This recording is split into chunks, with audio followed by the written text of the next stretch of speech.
معاویہ رضی اللہ تعالی عنہ کی مرویات سے ہے کہ اللہ تعالیٰ جل شانہ جس کی بہتری کا ارادہ کرتا ہے اس کو دین میں سمجھ عطا کر دیتا ہے، اس کو دین میں فقاہت نصیب کر دیتا ہے۔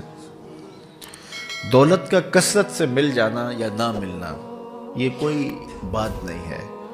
دولت اللہ انہیں بھی دیتا ہے جن پہ راضی ہوتا ہے، اور انہیں بھی دیتا ہے جن پہ ناراض ہوتا ہے۔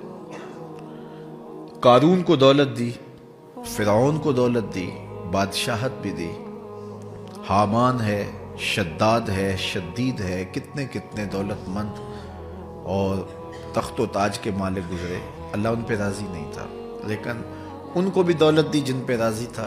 حضرت عثمان غنی کو دولت عطا کی، حضرت عبد الرحمن ابن عوف رضی اللہ تعالیٰ عنہ کو صحابہ میں سب سے زیادہ دولت مند حضرت عبد الرحمن ابن عوف تھے، ان کو بھی دولت عطا کی، اور بھی لوگوں کو، حضرت سلیمان کو پیغمبری بھی دی، دولت بھی دی، بادشاہت بھی دی۔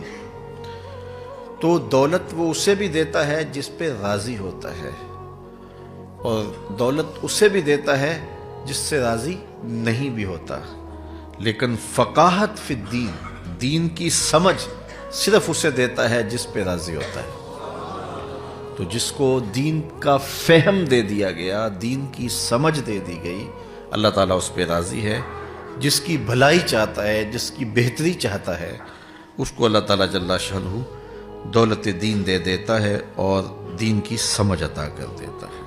حضور علیہ السلام کا ایک اور فرمان سن لیجئے، جو ایسے راستے پہ چلا جس میں وہ علم کی تلاش کرتا تھا، جو علم طلب کرنے کے لیے کسی راہ کا مسافر ہوا، سہل اللہ لہ بہ طریقا الی الجنہ، تو وہ جنت کے راستے پہ چلا۔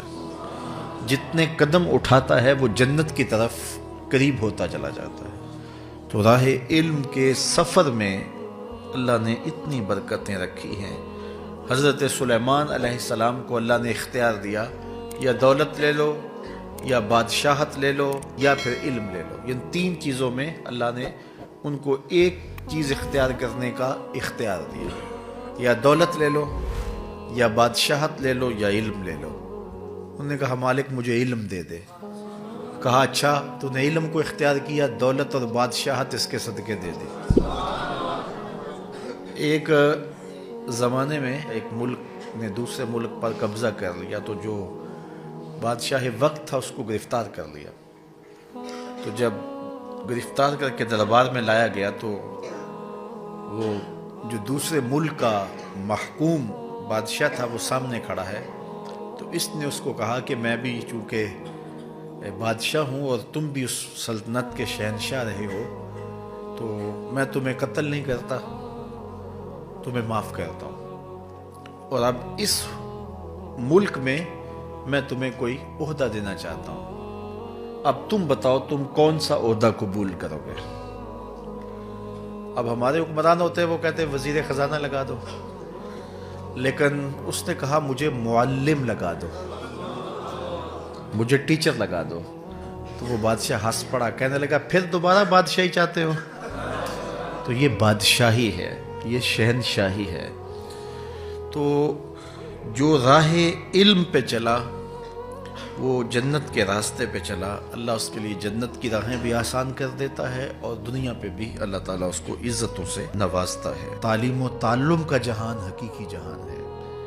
تو باقاعدہ 8 سال کا کورس کرے یہ تو ہر شخص کے لیے ممکن نہیں ہے، لیکن سب کے اوپر لازم ہے کہ وہ ضروریات دین سیکھے۔